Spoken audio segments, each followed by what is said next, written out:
Hello, in today's short tutorial I will show you how to add new pages in Wix. So let's get started. When you logged into your Wix and you go to your web page editor, you will go here for the pages and the menu.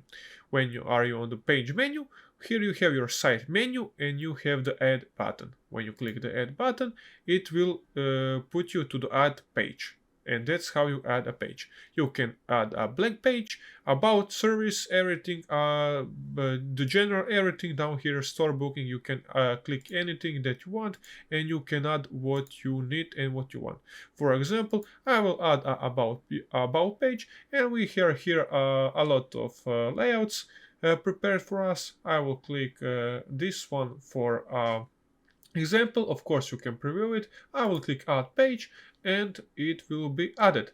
After the page is added, we can see it right here. We can edit it and customize it how we want it, and that's how you add a new page to Wix. So guys, if you enjoyed this quick tutorial, please leave a like and subscribe, and if you have any other questions, you can ask us in the comments or visit our channel down below for more tutorials.